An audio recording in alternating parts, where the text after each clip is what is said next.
This one's a semi-translation from Russian of Sergei Yesenin. It's not an exact translation, it's a rewrite, if you like.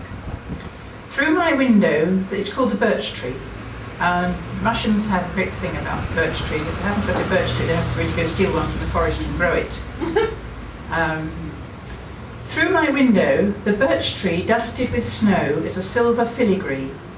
Ice tassels dangle in a white fringe from every snow-bespangled twig, and the birch tree sleeps in a silence of snow, while snowflakes burn in a golden glow, and grey dusk descending at leisurely pace sprinkles the branches with new silver lace.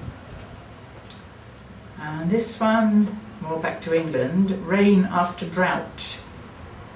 This was last year. In Wales we always seem to have summer in May and July when it gets burning hot, and then it rains for the summer holidays. Although this year it's relented at the moment, hasn't it? Rain After Drought. Yesterday at dusk, a few fat raindrops, redolent with responsibility for the thirsty earth, fell through the gasping air. Last night as we slept, and before even the birds woke to sing matins, the clouds wept and the rain fell. Now the smell of damp dust rises towards the birdsong, welcome as the scent of lilac, so dry has it been for so long. The last line is stolen from a friend that I met many years ago when we were both in hospital, and he wrote very good poetry, but at some point thereafter he decided to abandon it, and he told me to destroy all the ones he'd given me. Like an idiot, I did, so I don't know any of them now, but that was a line, not from a poem, but from actually a piece of prose, and the line stayed with me and had to get turned into a poem.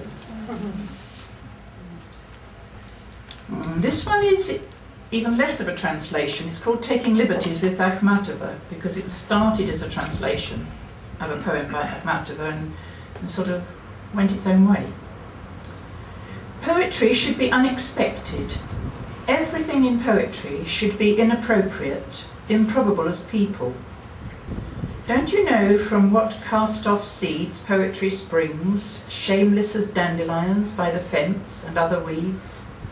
An angry shout, a whiff of tar, a magic growth of lichen on a wall, a wayward thought, and poetry shakes its green lance and answers to the call.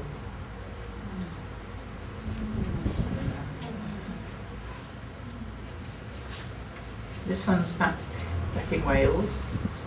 Winter. It doesn't have to be Wales, it can be anywhere with winter. The sky bleaches blue to grey to white. The river is glass.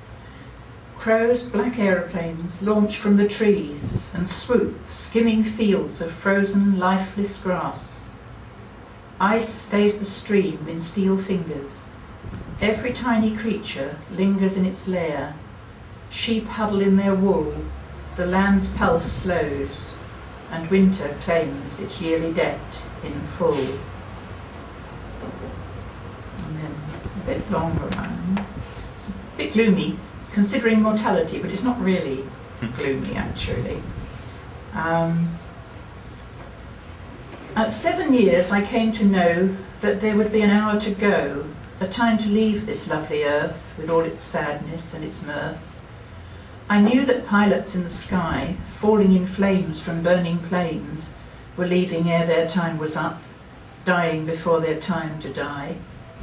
But I remember exactly when the term 70 years and 10 became a personal certainty and meant that there would be an end to autumn's golden pain and fir trees' scent, wet bracken, evening light and thunderstorms, and even lilac in the rain. It was autumn then, and I was in its spell, walking in its shattered golden shell, and from that day I counted years in autumn leaves, a currency of tears. And now at last my earthly due of 70 falls of flying leaves has been paid out in full, and any year could cry adieu. When that moment comes, I will take low light glinting on the lake as the sun slides down the sky, shadows lengthen and owls fly, the laughter of a gloomy friend, laughter he needed more than most, living where demons lurk in gloom, that laughter can only transcend, that laughter only can transcend. These things I loved, I'll hold, along with that shining autumn gold, and if I need help to pass through pain, let me remember the lilac and the rain.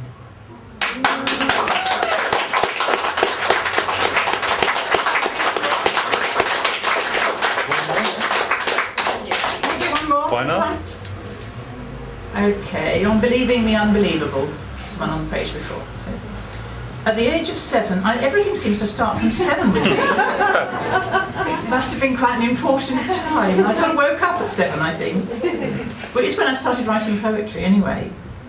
And then I stopped in my teens because I read Evening Full of Linnet's Wings and decided I could never write anything like that, so I'd better stop. So I didn't write again for about 25 years. On believing the unbelievable. At the age of 7, I thought the doors of heaven were closed to those who did not believe the unbelievable.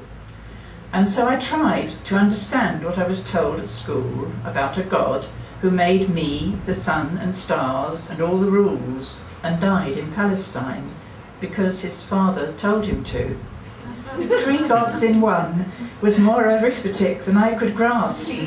Father, Son and Holy Ghost makes one, an equation without rhyme or reason, almost impossible, and yet it shouldn't be so hard, for I believed in much that might be deemed at the very least improbable, wept for the wickedness of witches and the pain of dragons felled by swords of saints. But try as I might, the only player in that tale that fired my infant mind was an angel falling in flames through darkness in a blaze of shame. Aww.